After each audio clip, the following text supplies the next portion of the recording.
नमस्कार, जय हिंद दोस्तों। स्वागत है आपका अपने YouTube चैनल में। दोस्तों, डीएलएड 4 सेमेस्टर की तैयारी के क्रम में आज हम सामाजिक अध्ययन का प्रश्न पत्र लेकर आए हैं। दोस्तों, इस पूरे वीडियो में 98 बहुविकल्पी प्रश्नों को सम्मिलित किया गया है और इन बहुविकल्पी प्रश्नों में उन प्रश्नों को भी सम्मिलित किया गया है जो पिछली डीएलएड के वर्ष 2016 से वर्ष 2019 तक जितनी भी 4 सेमेस्टर के सामाजिक अध्ययन की परीक्षाएं हुई हैं, उन सभी में जितने भी बहुविकल्पी प्रश्न पूछे गए हैं उन सभी को इस वीडियो में सम्मिलित किया गया है। दोस्तों, अगर इन 98 प्रश्नों को आपने पढ़ लिया तो ये मान के चलिए कि आपकी आने वाली परीक्षा में आप एक भी बहुविकल्पी गलत नहीं करेंगे। ध्यान से पूरा वीडियो देखिए और एक एक प्रश्न को आप समझ लीजिए और इससे संबंधित भी अगर कुछ घुमा फिरा के पूछा जाता है तो आप उस प्रश्न का उत्तर जरूर दे सकेंगे। शुरू करते हैं आज का वीडियो को शुरू करने से पहले एक निवेदन है, अगर आपने अभी तक चैनल को सब्सक्राइब नहीं किया तो चैनल को सब्सक्राइब कर लीजिए और घंटी का निशान जरूर दबा लीजिए ताकि ऐसे ही वीडियोस का नोटिफिकेशन आपके पास सबसे पहले मिल जाए। शुरू करते हैं आज का वीडियो। यहां पर जो पहला प्रश्न है, भारत सेवक समाज के संस्थापक कौन थे? आपके पास ऑप्शन है विपिन चंद्र पाल, लाला लाजपत राय, गोपाल कृष्ण गोखले या बाल गंगाधर तिलक। तो भारतीय सेवक समाज के जो संस्थापक थे वो थे गोपाल कृष्ण गोखले। अगला प्रश्न है, किस राज्य के कुल भौगोलिक क्षेत्रफल के सबसे कम भाग पर वनों का विस्तार पाया जाता है? आपके पास ऑप्शन है गुजरात, हरियाणा, राजस्थान, बिहार। तो यहां पर कौन सा ऑप्शन सही है? किस राज्य के कुल भौगोलिक क्षेत्र के सबसे कम भाग पर वनों का विस्तार पाया जाता है? तो वो है हरियाणा। अगला प्रश्न है, देश के सर्वाधिक क्षेत्रफल पर पाए जाने वाले वन हैं। आपके पास ऑप्शन है आर्द्र मानसूनी वन, उष्णार्ध सदाबहार वन, उष्णार्ध पतझड़ वन या फिर दलदली वन। तो यहां पर देश के सर्वाधिक क्षेत्रफल पर पाए जाने वाले वन है सदाबहार वन। मौसम कैसे बनता है? 4 ऑप्शन आपके पास हैं, पृथ्वी के परिक्रमण के कारण, पृथ्वी के घूर्णन के कारण या फिर 23.5 डिग्री अंश पर धुरी के झुकाव के कारण या फिर 66.5 डिग्री अंश पर धुरी के झुकाव के कारण क्षैतिज से। तो यहां पर कौन सा ऑप्शन सही है? मौसम कैसे बनते? तो इसका सही ऑप्शन है पृथ्वी के परिक्रमण के कारण। अगला प्रश्न है, आर्कटिक विलो क्या है? ये एक पर्वत का नाम है या फिर वन का नाम है या फिर बांध का नाम है या फिर झाड़ी का नाम है? तो जो आर्कटिक विलो है वो एक झाड़ी का नाम है। अगला क्या है? सीसी का नाम है। सीसी क्या है ये यहां पर पूछ रहे हैं। एक प्रकार के मच्छर का, एक प्रकार की मछली का, एक प्रकार की मक्खी का या फिर एक प्रकार के कुत्ते का। तो सीसी जो है वो एक प्रकार की मक्खी है।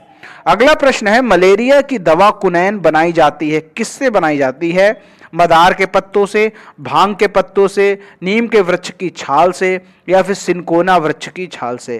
तो यहां पर जो मलेरिया की दवा कुनैन है वो सिनकोना के वृक्ष की छाल से बनाया जाता है। अगला प्रश्न है, पंचशील सिद्धांतों में सबसे महत्वपूर्ण है। इन चारों ऑप्शन में से कौन सा सबसे महत्वपूर्ण ये आपको बताना है। प्रादेशिक अखंडता एवं संप्रभुता का पारस्परिक सम्मान, अनाक्रमण, अहस्तक्षेप या फिर शांतिपूर्ण सह अस्तित्व तथा समानता और पारस्परिक कार्य।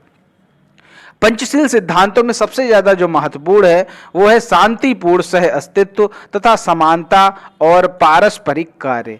अगला जो प्रश्न है, प्रश्न संख्या 9, स्वामी सत्यार्थ प्रकाश की रचना किसने की? यहां पर ऑप्शन आपके सामने, स्वामी दयानंद सरस्वती, स्वामी विवेकानंद, राजा राम मोहन राय या फिर रामकृष्ण परमहंस। तो सत्यार्थ प्रकाश की जो रचना की थी वो स्वामी दयानंद सरस्वती ने की थी और स्वामी दयानंद सरस्वती ने एक नारा भी दिया था, वेदों की ओर लौटो। याद रहेगा, वेदों की ओर लौटो, ये स्वामी दयानंद सरस्वती जी ने दिया था नारा। नाना साहब दत्तक पुत्र थे, किसके दत्तक पुत्र थे? बाजीराव के, रानी लक्ष्मीबाई के, तात्या टोपे के या फिर शिवाजी के?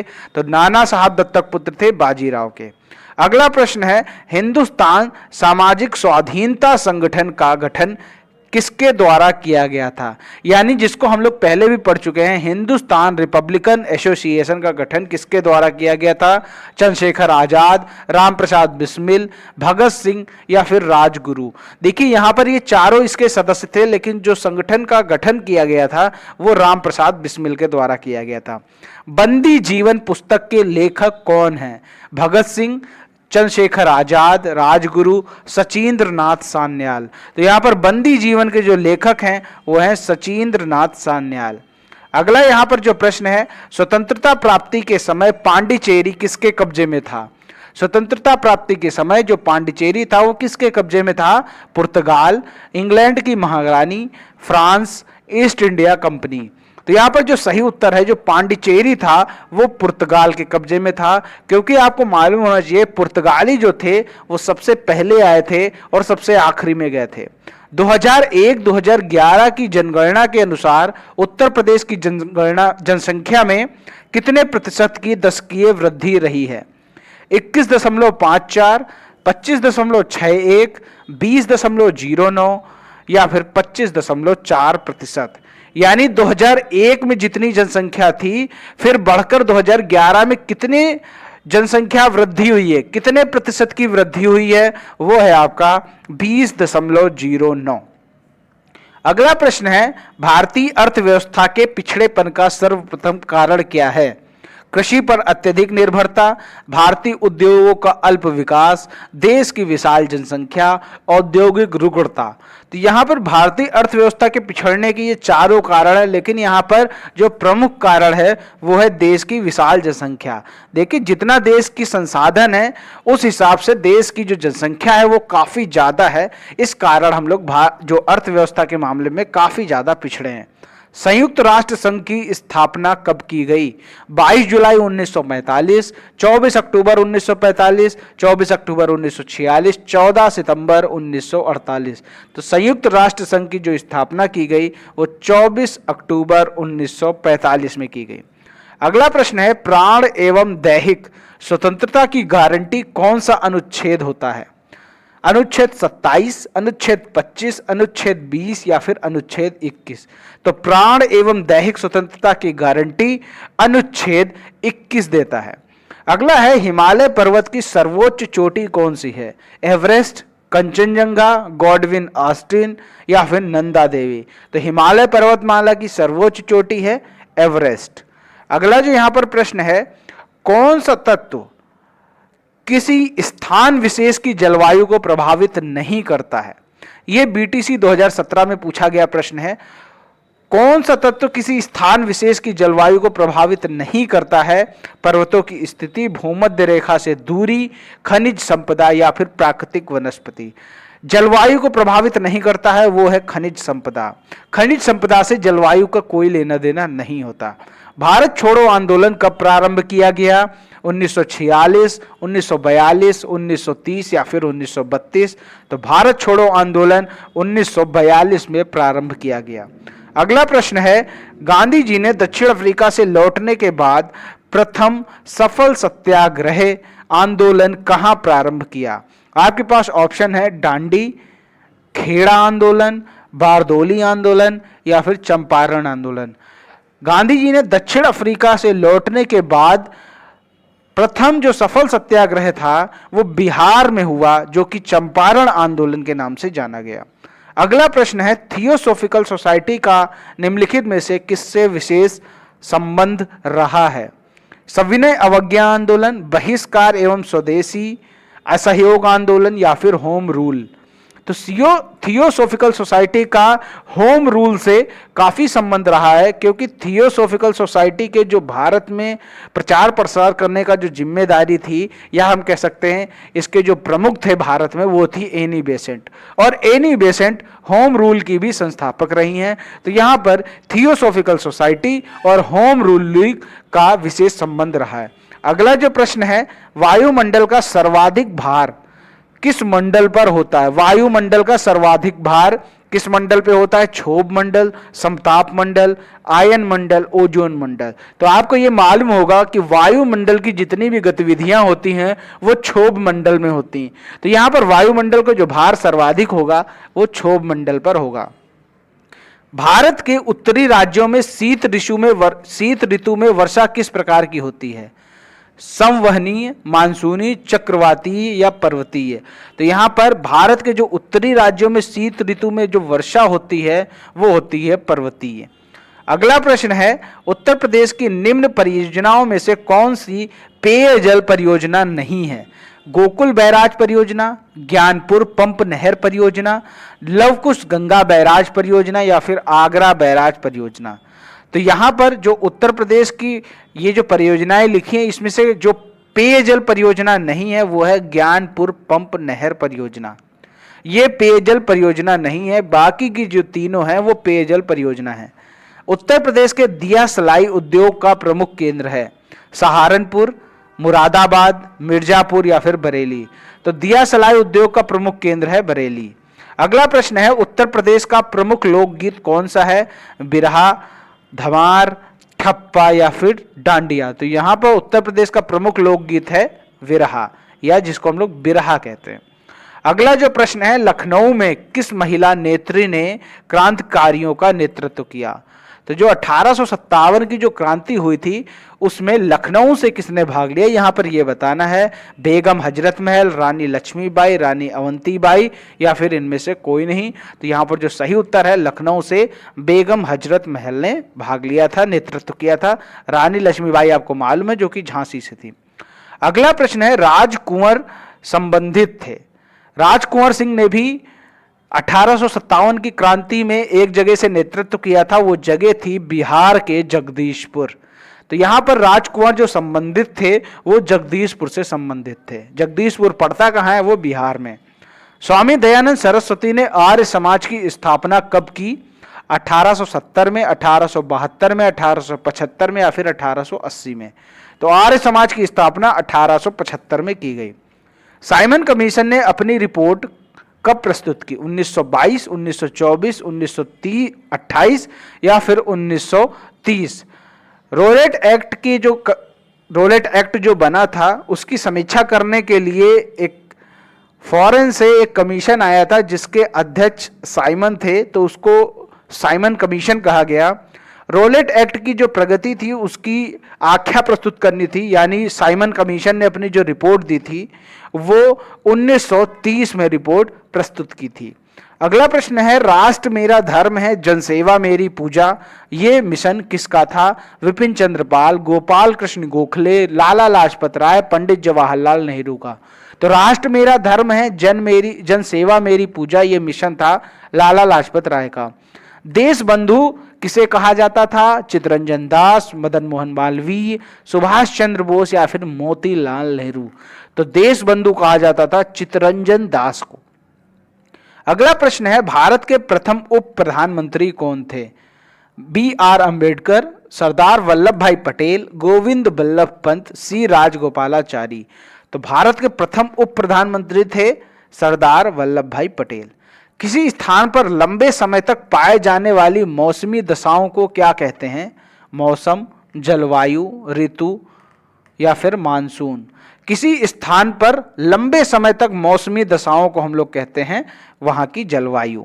अगला प्रश्न है, सुनामी घटना कब घटित हुई? 1999 में, 2001 में, 2004 में या फिर 2005 में। तो सुनामी जो घटना आई थी वो थी 2004 में। अगला जो प्रश्न है, बॉक्साइट किस धातु का अयस्क है? सीसा का, तांबा का, जस्ता का या एल्युमिनियम का? तो बॉक्साइट एल्युमिनियम का अयस्क है। कोलार की खानों का संबंध किस धातु के उत्पादन से संबंधित है? सोना, कोयला, लोहा या फिर तांबा। जो कोलार की खानें हैं वो कर्नाटक में हैं और कोलार की खानें सोने से संबंधित हैं। अगला प्रश्न है, सबसे अधिक चीनी मिलों की संख्या किस प्रदेश में है? तो सबसे अधिक चीनी मिलों की संख्या जो है वो उत्तर प्रदेश में है। अगला प्रश्न है, संयुक्त राष्ट्र संघ का प्रधान कार्यालय कहाँ स्थित है? नई दिल्ली, जेनेवा, न्यूयॉर्क, रोम में। तो यहाँ पर अभी हमने आपको बताया था जो संयुक्त राष्ट्र संघ की स्थापना हुई थी 24 अक्टूबर 1945 को हुई थी और इसका जो प्रधान कार्यालय है वो न्यूयॉर्क में है। हथकरघा उद्योग क्या है? कुटीर उद्योग, रसायन उद्योग, आधारभूत उद्योग या लघु उद्योग। ऐसे उद्योग जो किसी कारखाने में ना चलाकर अपने घर में ही चला लिए जाते हैं वो कुटीर उद्योग कहलाते हैं, जो कि उदाहरण के तौर पर हम देख सकते हैं जैसे कि हथकरघा उद्योग। तो ये कुटीर उद्योग है। अगला प्रश्न है, महात्मा गांधी को सर्वप्रथम महात्मा किसने कहा? सुभाष चंद्र बोस, रविंद्रनाथ टैगोर, चित्तरंजन दास, जवाहरलाल नेहरू। तो यहाँ पर महात्मा गांधी को सर्वप्रथम महात्मा रविंद्रनाथ टैगोर ने कहा। प्रश्न संख्या 43 है, मैं एक क्रांतिकारी के रूप में कार्य करता हूं, यह किसका कथन है? लाला लाजपत राय, भगत सिंह, जवाहरलाल नेहरू, सरदार वल्लभ भाई पटेल। मैं एक क्रांतिकारी के रूप में कार्य करता हूं, यह जवाहरलाल नेहरू ने कहा। कैसर-ए-हिंद की उपाधि से किसे सम्मानित किया गया? महात्मा गांधी, भगत सिंह, जवाहरलाल नेहरू, दादा भाई नेहरूजी। तो कैसर-ए-हिंद की उपाधि से महात्मा गांधी को सम्मानित किया गया। अगला प्रश्न है, एमडीएम की व्यवस्था कहाँ है? एमडीएम का मतलब होता है मिड डे मील। केवल प्राथमिक विद्यालय में, केवल उच्च प्राथमिक विद्यालय में, आ व बा दोनों में, या कोई नहीं? तो एमडीएम दोनों में बनता है, तो यहां पर ऑप्शन सही होगा आ। हत्या कब की? 3 अप्रैल 1858, 6 अप्रैल 1857, 8 अप्रैल 1857, 6 अप्रैल 1858। तो 6 अप्रैल 1857 को मंगल पांडे ने अंग्रेजी अधिकारी के ऊपर गोली चला दी थी, और उसके बाद गोली चलाने के बाद 8 अप्रैल 1857 को मंगल पांडे को फांसी दे दी गई थी। याद रखिएगा, 8 अप्रैल 1857 को मंगल पांडे को फांसी दी गई थी। अगला जो प्रश्न है, रामकृष्ण मिशन की स्थापना कब की गई? 1882 में, 1828 में, 1897 में, या फिर 1902 में? तो रामकृष्ण मिशन की जो स्थापना हुई थी 1897 में हुई थी। अगला जो प्रश्न है, राजा राम मोहन राय कौन थे? ब्रह्म समाज के संस्थापक, आर्य समाज के संस्थापक, रामकृष्ण मिशन के संस्थापक, या फिर यहां पर कोई नहीं ऑप्शन? तो राजा राम मोहन जो थे वो ब्रह्म समाज के संस्थापक थे। मैंने इसको याद करने की ट्रिक भी बताई थी कि राजा राम जो हैं वो ब्रह्मा की पूजा करते हैं, ऐसे आप याद रख सकते हैं। राजा राम ब्रह्मा की पूजा करते हैं, तो राजा राम मोहन राय हो गए ब्रह्म समाज के संस्थापक। आर्य समाज के जो संस्थापक थे वो कौन थे? महात्मा गांधी, पंडित जवाहरलाल नेहरू, स्वामी दयानंद सरस्वती, या फिर स्वामी विवेकानंद? तो आर्य समाज के संस्थापक थे स्वामी दयानंद सरस्वती। संयुक्त राष्ट्र संघ के अंग हैं महासभा, सुरक्षा परिषद, सचिवालय, या उपयुक्त सभी? तो संयुक्त राष्ट्र संघ के ये तीनों सदस्य हैं, अंग हैं, उपयुक्त सभी यहां पर ऑप्शन सही होगा। आर्य समाज का जो प्रमुख ग्रंथ है वो कौन सा है? सत्यार्थ प्रकाश, रामचरितमानस, दोनों, या फिर कोई नहीं? देखिए, आर्य समाज की जो स्थापना थी वो स्वामी दयानंद सरस्वती ने की थी, और सत्यार्थ प्रकाश की रचना भी स्वामी दयानंद सरस्वती से की थी। इस तरह आप रिलेट कर सकते हैं कि जो आर्य समाज का प्रमुख ग्रंथ होगा वो सत्यार्थ प्रकाश होगा। अगला प्रश्न है, 1857 की जो स्वाधीनता संग्राम था वो एक सैनिक क्रांति थी, या कथन किसका है? Sir John Lawrence, James Outram, LER रोज, SN सेन? तो यहां पर 1857 ईस्वी का स्वाधीनता संग्राम एक सैनिक क्रांति थी, ये कहा था सर जॉन लॉरेंस ने। सती प्रथा का अंत किसके प्रयास से हुआ? Lord Dalhousie, Lord Lawrence, Lord Ripon, या फिर राजा राम मोहन राय? तो सती प्रथा का अंत राजा राम मोहन राय के प्रयासों से हुआ। अगला प्रश्न है, दादा भाई नौरोजी राष्ट्रीय कांग्रेस के अध्यक्ष कब बनाए गए? 1886, 1905, 1828, या फिर कोई नहीं? तो यहां पर दादा भाई नौरोजी जो थे वो राष्ट्रीय कांग्रेस के अध्यक्ष 1886 में बनाए गए थे। दादा भाई नौरोजी को वयोवृद्ध पुरुष भी कहा जाता है, ठीक है, याद रहेगा, वयोवृद्ध पुरुष। अगला प्रश्न है, great old man of India. Great old man of India किसे कहा जाता है? गोपाल कृष्ण गोखले, सुरेंद्र नाथ बनर्जी, दादा भाई नौरोजी, या फिरोज शाह मेहता? जैसा कि मैंने भी बताया था, वयोवृद्ध व्यक्ति किसे कहा जाता है? दादा भाई नौरोजी को। इसी को इंग्लिश में कहा गया great old man of India, दादा भाई नौरोजी। अगला प्रश्न है, रामकृष्ण मिशन के संस्थापक कौन थे? स्वामी विवेकानंद, गोपाल कृष्ण गोखले, स्वामी दयानंद सरस्वती, सर सैयद अहमद खां? तो रामकृष्ण मिशन के संस्थापक स्वामी विवेकानंद थे। स्वामी विवेकानंद के जो गुरु थे उनका नाम था रामकृष्ण परमहंस। तो रामकृष्ण परमहंस के नाम पर ही इन्होंने अपने मिशन का नाम रखा रामकृष्ण मिशन। अगला प्रश्न है, भारत में सती प्रथा का अंत किसने कराया? राजा राम मोहन राय ने, महात्मा गांधी ने, स्वामी विवेकानंद ने, सर सैयद अहमद खान ने? अभी मैंने आपको बताया राजा राम मोहन राय ने सती प्रथा का अंत कराया। अगला प्रश्न है, भारतीय राष्ट्रीय कांग्रेस ने पूर्ण स्वराज प्राप्त करने का लक्ष्य कब घोषित किया? 1920, 1929, 1930, 1942? यहां पर कांग्रेस ने जो पूर्ण स्वराज प्राप्त करने का लक्ष्य घोषित किया था 1929। भारत भारतीयों के लिए यह नारा किसने दिया? आर्य समाज, ब्रह्म समाज, महात्मा गांधी, प्रार्थना समाज। तो भारत भारतीयों के लिए यह आर्य समाज ने यह नारा दिया। अगला प्रश्न है, राष्ट्रीय युवा दिवस किससे संबंधित है? विवेकानंद, दयानंद सरस्वती, महात्मा गांधी, पंडित नेहरू। तो राष्ट्रीय युवा दिवस विवेकानंद के जन्म दिवस से संबंधित है और इसकी जो डेट है एक्चुअल में वो है 12 जनवरी। याद रहेगा, 12 जनवरी है राष्ट्रीय युवा दिवस की। खिलाफत दिवस कब मनाया जाता है? तो 19 अक्टूबर 1919, 23 नवंबर 1919, 1 अगस्त 1920, 19 अक्टूबर 1920। तो खिलाफत दिवस जो मनाया जाता है वो 19 अक्टूबर 1919 को। अगला प्रश्न है, ब्रह्म समाज का प्रतिज्ञा पत्र किसने तैयार किया? देवेंद्र नाथ ठाकुर, दयाल दास, स्वामी नायकर, पंडित नेहरू। तो जो ब्रह्म समाज का प्रतिज्ञा पत्र था वो देवेंद्र नाथ ठाकुर ने तैयार किया। अगला प्रश्न है, स्वराज पार्टी का गठन कब हुआ?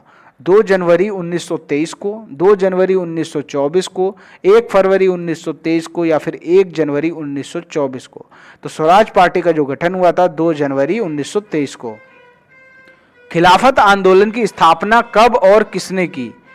1919 में शौकत अली और मोहम्मद अली जिन्ना ने, 1919 मोतीलाल नेहरू ने, 1920 लाला लाजपत राय ने या फिर कोई ने। तो खिलाफत आंदोलन की स्थापना 1919 में शौकत अली और मोहम्मद अली जिन्ना के द्वारा की गई। मंगल पांडे को फांसी कब दी गई? अभी मैंने आपको बताया 8 अप्रैल 1857। प्रजातंत्र दल तथा फॉरवर्ड ब्लॉक जैसे दलों की स्थापना किसने की? चित्तरंजन दास ने, मोतीलाल नेहरू ने, सुभाष चंद्र बोस ने या फिर चंद्रशेखर आजाद ने। प्रजातंत्र दल और फॉरवर्ड ब्लॉक जैसे दलों की स्थापना सुभाष चंद्र बोस ने की। Poverty and the un British rule in India किसकी पुस्तक है? दादा भाई नेहरूजी, सुभाष चंद्र बोस, मोतीलाल नेहरू या फिर Chittaranjan Das. Poverty and the un British rule in India ये दादा भाई नेहरूजी की पुस्तक है। अगला प्रश्न है, गोखले भारत का हीरा, महाराष्ट्र का रत्न और मजदूरों के राजा थे, यह किसने कहा? लोकमान्य तिलक ने, सुभाष चंद्र बोस ने, महात्मा गांधी ने या फिर दादा भाई नेहरूजी ने। तो गोखले भारत का हीरा है, गोखले यानी गोपाल कृष्ण गोखले की बात हो रही है यहाँ पर। ये भारत का हीरा है, महाराष्ट्र का रत्न है और मजदूरों का राजा है, ये कहा लोकमान्य तिलक ने। अगला प्रश्न है, संविधान सभा के स्थायी अध्यक्ष कौन थे? डॉक्टर राजेंद्र प्रसाद, डॉक्टर सच्चिदानंद सिन्हा, डॉक्टर भीमराव अंबेडकर या फिर कोई नहीं। तो जब भी स्थायी की बात होगी तो वो हो गए राजेंद्र प्रसाद। और कभी कभी पूछ देता है कि अस्थायी अध्यक्ष कौन थे, तो वो थे आपके डॉक्टर सच्चिदानंद सिन्हा। जब संविधान सभा का गठन हुआ तो वहां पर तुरंत से कोई अध्यक्ष नहीं रखा गया, वहां पर पहले एक अस्थायी अध्यक्ष रखा गया जिसका नाम था डॉक्टर सच्चिदानंद सिन्हा। फिर 1-2 दिन बाद उसके स्थायी अध्यक्ष बनाए गए जो थे डॉक्टर राजेंद्र प्रसाद। अगला प्रश्न है, भारत का अंतिम गवर्नर जनरल कौन था? तो आपके पास ऑप्शन है सी राजगोपालचारी, सुभाष चंद्र बोस, महात्मा गांधी या इनमें से कोई नहीं। तो भारत का जो अंतिम गवर्नर जनरल था सी राजगोपालाचारी। 71 नंबर है, आराम हराम है, who lives if India dies, पूर्ण स्वराज किसका कथन है?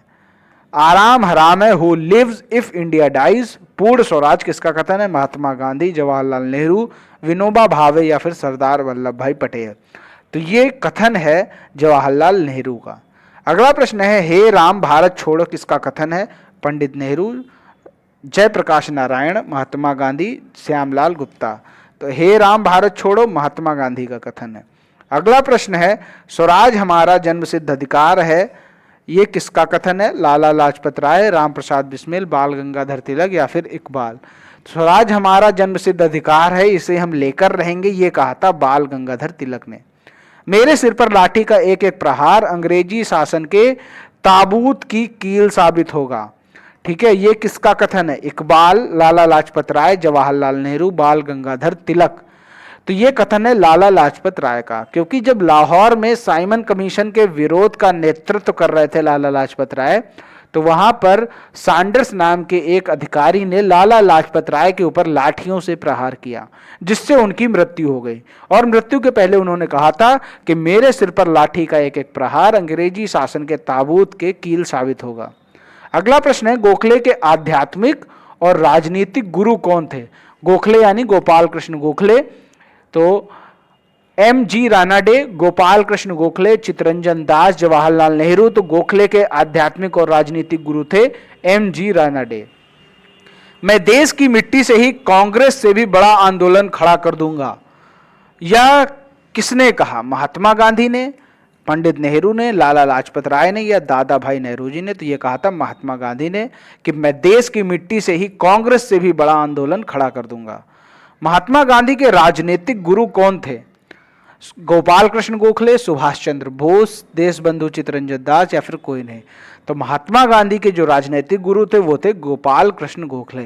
और बात करें गोपाल के भी राजनीतिक गुरु कौन थे, तो वो थे एम जी रानाडे। याद रहेगा, ठीक है, दोनों को याद कर लीजिए। महात्मा गांधी के भी राजनीतिक गुरु कौन थे? गोपाल कृष्ण गोखले। और गोपाल कृष्ण गोखले के राजनीतिक गुरु थे एम जी रानाडे। अगला है सुभाष चंद्र बोस के राजनीतिक गुरु कौन थे?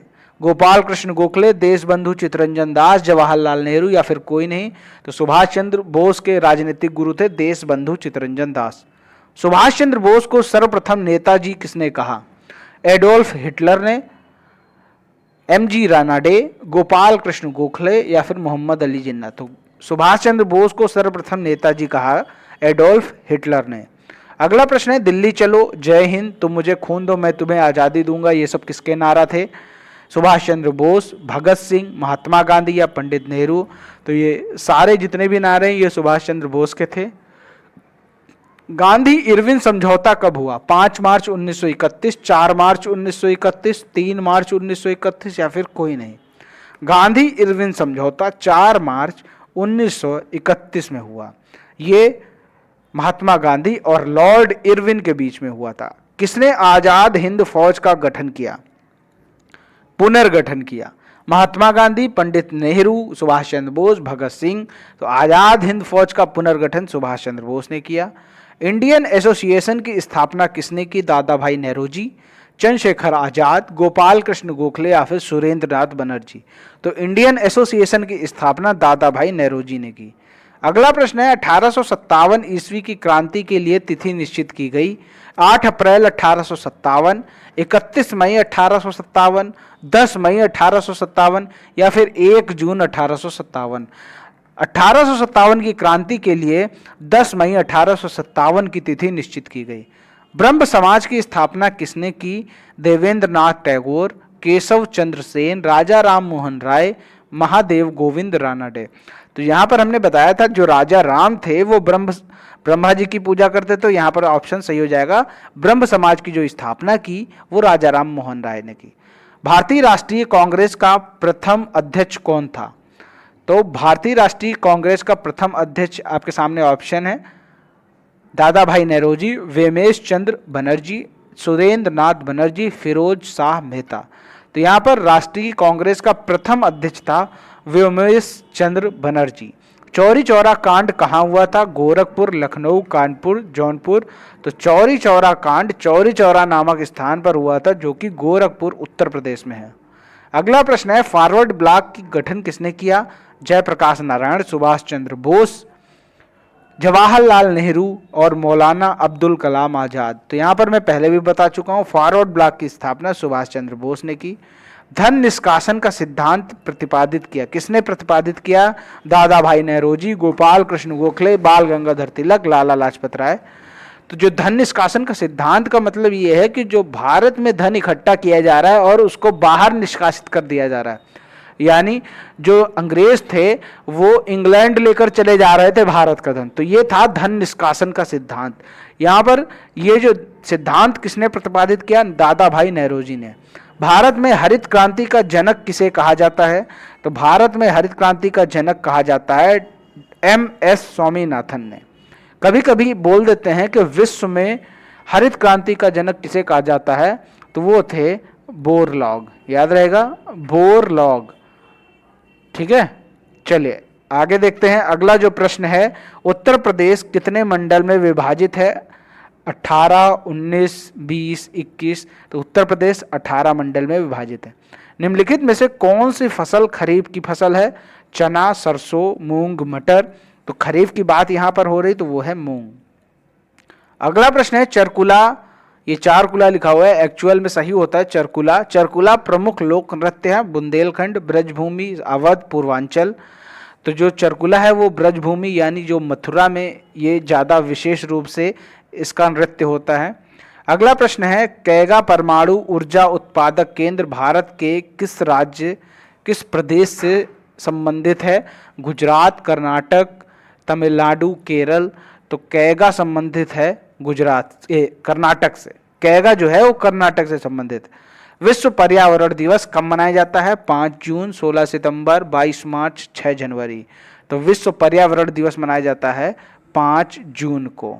अगला प्रश्न है, जनसंख्या 2011 के अनुसार उत्तर प्रदेश का सर्वाधिक साक्षरता वाला जिला कौन सा है?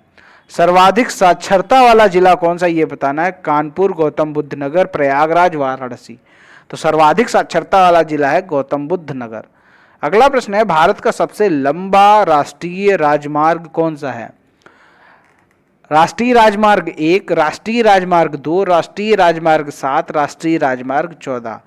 तो यहाँ पर जो सबसे लंबा राष्ट्रीय राजमार्ग है वो है राष्ट्रीय राजमार्ग 7 यानी NH7। आपने बहुत बार पढ़ा होगा। NH7 जो है वो भारत का सबसे लंबा नेशनल हाईवे है।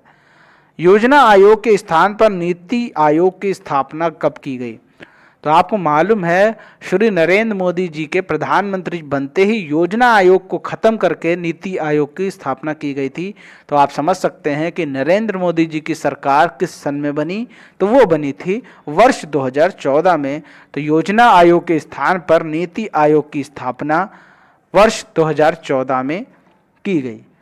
तो दोस्तों ये थे आज के 98 प्रश्न। अब दोस्तों यहाँ पर उम्मीद करता हूँ आपको सारे प्रश्न समझ में आ गए होंगे। अगर अभी भी कोई समस्या है इनसे संबंधित तो आप हमें नीचे कमेंट में बता सकते हैं, और ये प्रश्न आपको कैसे लगे वो भी हमें नीचे कमेंट में ज़रूर बताइए। उम्मीद करता हूँ वीडियो पसंद आया होगा। वीडियो पसंद आया है तो वीडियो को लाइक करें, शेयर करें। चैनल को सब्सक्राइब नहीं किया तो चैनल को सब्सक्राइब करके घंटे का निशान जरूर दबाएं, ताकि ऐसे ही वीडियोस का नोटिफिकेशन आपको सबसे पहले मिलते रहे। मिलते हैं दोस्तों अगले वीडियो में, तब तक के लिए जय हिंद, जय भारत।